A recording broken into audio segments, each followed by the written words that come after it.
Well, once more, Cat scratched at everyone's favorite classic horror episodes, so let's conclude this review spree on a happy note.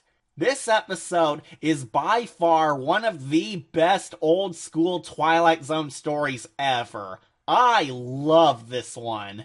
The dummy was scary, unnerving, impactful, intriguing, and super creative with its spooky substance. In this gruesome tale of darkness, we follow a famous comedian ventriloquist named Jerry and his wacky puppet pal Willie hitting it big in their celebrity status and opening up new opportunities to larger crowds. However, Jerry has grown tired of Willie over the years and starts to believe that his puppet is secretly alive and watching him. Jerry wants to ensure that his fans are more in love with him rather than his dummy, so he upgrades to a new puppet who doesn't steal his limelight. But this pisses off the old dummy Willie, who sets out to control Jerry's life and show him who's boss. Dun dun dun! This is a much better tale than our other puppet episode, Caesar and Me, since the ventriloquist actually gets central focus and we get attached to him as the story goes on.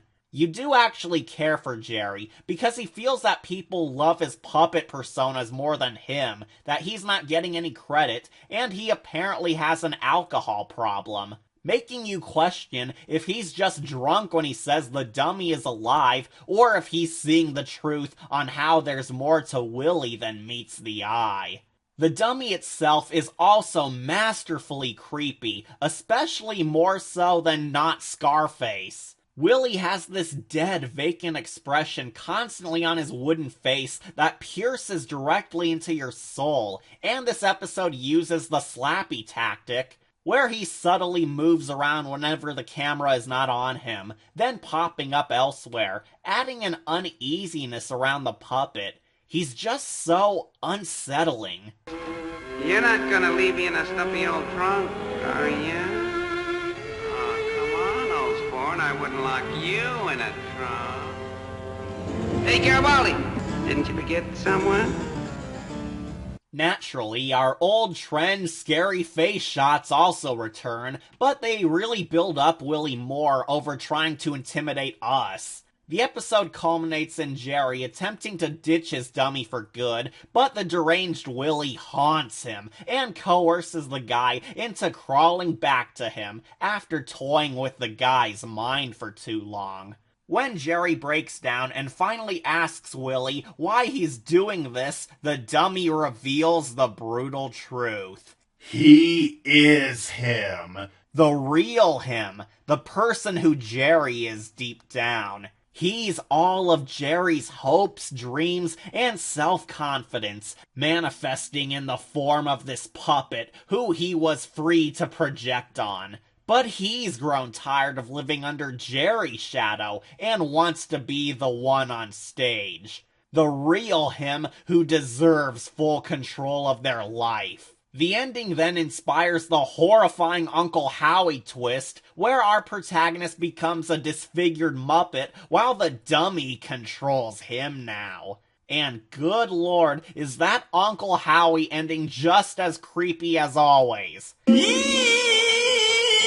The episode ends on a vague note asking you, who was really the puppet and the puppet master in your eyes? Was Jerry really the human being in control and Willie the projection? Or has it really been the other way around the entire time?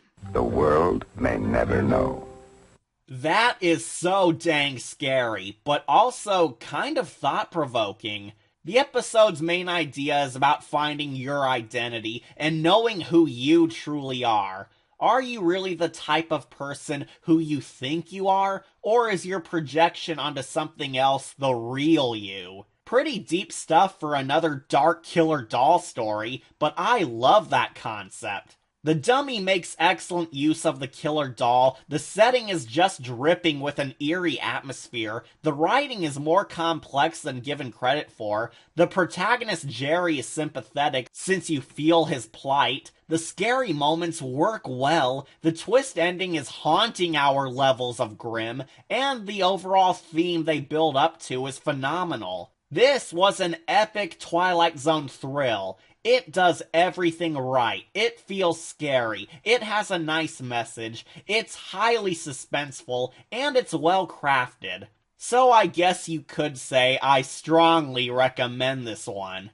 Consider it the Night of the Living Dummy of the retro generation, because it was that haunting. So I grant this all-star classic a gold skull and a perfect score. Yes, this is the S-rank class nightmare storytelling the Twilight Zone is well known for, and it is still fantastic at being unsettling to this very day. I would dare say that this puppet show is one of the best Twilight Zone acts ever.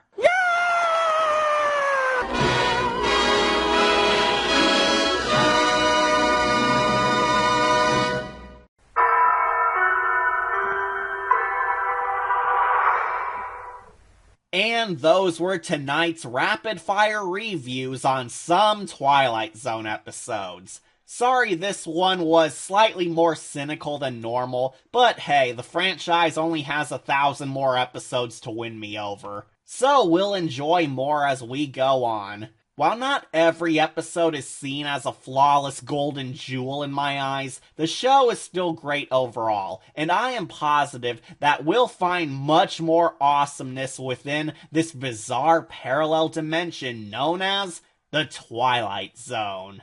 So, did you agree with my opinions, or do you still idolize these popular terrors? Well, feel free to say in the comments section below, because after all this, Kitty needs some cream.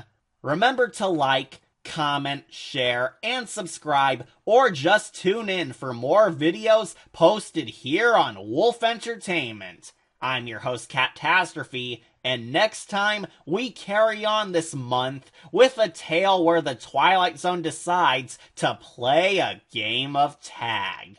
Till next time. The Twilight Zone.